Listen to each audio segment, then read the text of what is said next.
second and make a video here for the quiz that we took on Friday. I'm not going to go through every single little detail of the quiz, but I do want to go through some of the commonly missed questions on here or some of the common mistakes that I was seeing. I'll post this file separately just so you can look through the answer key to the quiz without having to hear my voice, but hopefully you'll find this helpful. So just going through the first question, this is where we're writing a complete and net ionic equation. First thing we need to remember is that we have to balance the reaction. This one is already balanced. The next thing I need to remember if I'm doing a complete ionic is that anything that's aqueous, I am going to split those up into their ions. And anything that's solid, I'm going to carry that straight down. So you see that the AgCl gets carried straight down from the original reaction. Everything else gets split into ionic form. We'll notice here that our Ks and our NO3s remain the same on both sides. Those are what we call spectator ions. We're going to cancel our spectators out. We are left with our main reacting ions, which is that when Ag and Cl find each other, they make AgCl.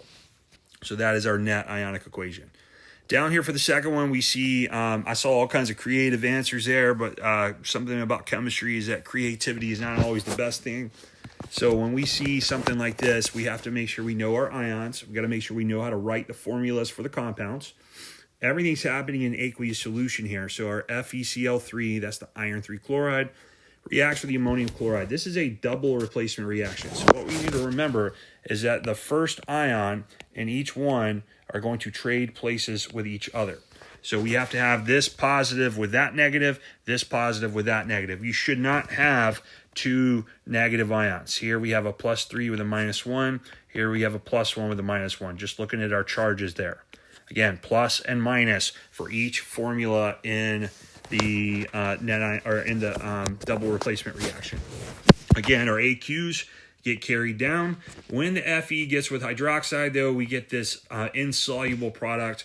We know it's insoluble because hydroxides are usually not soluble unless they're with one of the substances that's always soluble. So that's how I know the FeOH3 is a solid. So again, that just gets carried straight down. So you have Fe3 plus 3 hydroxides gives me this insoluble precipitate iron 3 hydroxide. Moving right along to these questions here on number 3. Most of you did just fine on the types of reactions there. So synthesis, decomposition, double replacement, combustion. When you balance, again, coefficients of 2 in front of Na and NaBr on the first one, again, you can see this. I don't need to go through this with you. I do want to work the last one, though, because there was a lot of issues with that question. If we look at the beginning, I have 14 C's on the left. I'm going to put a 14 in front of the C on the right. I have 10 H's. I'm going to put a 5 in front of the H on the right. That gives me 10 H's. That gives me 14 C's. Great. Look at the O's. 14 times 2 is 28 plus 5. That gives me 33 O's. Well, there is nothing I can put in front of the O2 on the left-hand side that gives me 33 except for 16.5. I can't leave that decimal in there. You remember me doing this in class. I can't leave the decimal in there. But what I can do is double all my coefficients. So this becomes a 2. This becomes a 33. This becomes a 28. That becomes a 10. And now I have a balanced chemical equation. So don't forget to use those decimals there. I mean, if you don't like it, that's fine. You can do some guess and check. It's just going to take you a lot longer to balance the question than it took me. Moving right along, I want to work this reaction out completely because we are having all kinds of issues with the net ionic or the redox reactions. First thing I'm going to do is I'm going to pull my Cl2 going to Cl. I'm going to pull that one down. And then I'm going to pull my S2O3 2 minus going to SO4 2 minus. I'm going to pull that one down. So I'm going to start with the chlorines first. I see that I have a Cl2. I need to put a 2 in front of the Cl on the right-hand side to balance that. I have a net charge of 0 over here on the left-hand side. I have a net charge of -2.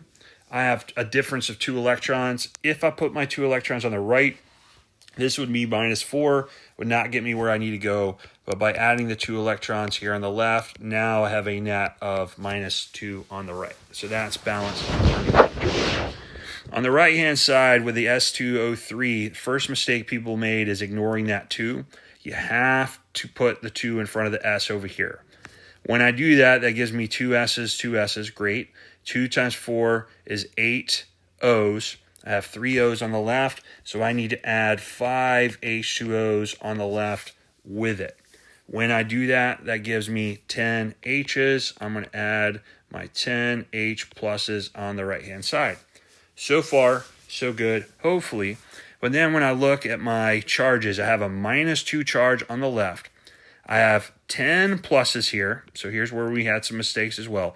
10 pluses, but I can't ignore that coefficient of 2. That's 4 minuses. So I have all together here a +6. If I'm trying to get from +6 to -2, that is a difference of 8 electrons. Now that I have my half reactions balanced, I need to start combining them. Before I can do that, I have to look at the fact that overall here, I have 2 electrons for the left-hand side, 8 electrons on the right-hand side. I have to balance those by distributing a 4, because now this will give me 8 electrons, 4 Cl2s, and 8 Cl minuses. So now I can combine this all together. My 8 electrons are going to cancel, and I'm going to be left with 5 H2Os plus 4 Cl2s plus S2O3 2 minus gives me 2 SO4 2 minuses plus 8 Cl minuses plus 10 H pluses. It does not matter what order you write these in, as long as whatever's to the left of the arrow in my diagram is to the left of the arrow in your diagram. Whatever I have to the right has to be to the right. Do a quick check. 5 times 2 is 10 H's, 10 H's. 4 times 2 is 8 Cl's, 8 Cl's. 2 S's, 2 S's. Check your O's. 5 O's plus 3 is 8. 2 times 4 is 8. So I am balanced in terms of atoms. I'm also going to be balanced in terms of charge. I have 0, 0, -2. I have 10 pluses, 8 minuses, 4 minuses. That gives me a total of 12 minuses, 10 pluses, which is -2 overall. My oxidized element is going to be sulfur. The easiest way to do that, or to tell that, is just whatever side the electrons, when I have the electrons on the right-hand side, that's your loss of electrons is oxidation. That's the easiest way to do it. You could do oxidation numbers for the sulfur in the S2O3. And so when you do that, you see that we have 3 times -2 is -6. This would have to be overall +4, so each S is +2. When I look at sulfate, I have 4 times -2 is -8. This is +6, so S is +6 there. Well, if I'm going from +2 to +6, that is a difference of 4 electrons. But since that's happening twice with each S, and I have the 2 S's there, that's where we get the 8 electrons from, which is the answer to the next question. How many electrons are being transferred? 8. But again, what I just did here is way more complicated than what you need to do. How many electrons are transferred? I already figured it out. I had to make the half reactions equal to each other, so that gives me the 8 electrons that are transferred. As far as which element's being oxidized, if the electrons are on the right, that's oxidation. If the electrons are on the left, that is reduction. Hopefully that makes sense. Certainly there's other videos that you can watch on balancing redox if it does not. Finally, just getting down here to the oxidation numbers. We had a lot of trouble with this one. I would encourage you to go watch the video that I posted on Canvas on oxidation states. We need to remember that oxygen is always -2 unless it's in the O2 form, like O2 gas. That is going to be an oxidation state of 0. Or if you have hydrogen peroxide, that would be an oxidation state of -1. Hydrogen is going to be +1 unless it is in H2 form. H2 form here would be 0. Or if it's the most electronegative element, like in lithium hydride, then that's going to give you a hydrogen of -1 charge there. So for the rest of these, you're just kind of figuring out based off of what else is left. So if oxygen is -2, hydrogen is +1, this is -8, that's +2. So sulfur would have to be +6. For this one, if oxygen's -2, 3 times -2 is -6, nitrogen would have to be +5. One of the other rules discussed in that video is that the total oxidation state for each element has to add up to the charge of the ion or to 0 for a whole compound. So in the case here, 5 minus 6 is -1 for the NO3. For this last one here, it's a little trickier, so let's break it up a little bit at a time. First things first, we recognize ClO2 as being chlorite, and we know that chlorite is a -1 charge. So if I break that part up first, I know that oxygen's -2 because I just told you 2 times -2 is -4. Chlorine would have to be +3. It doesn't matter that there's 3 of them, it's still the same thing. So there you go, chlorine +3. Oxygen -2, I already knew that. Now to figure out iron, you've done this before, because if I asked you how to name this compound, you would have told me iron 3 chlorite. How would you have known that it's iron 3? Well, there's -1 for each chlorite. There's 3 of them. 3 times -1 is -3.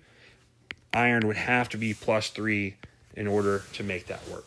Hopefully you found this video helpful. Again, I will post a separate answer key for the quiz.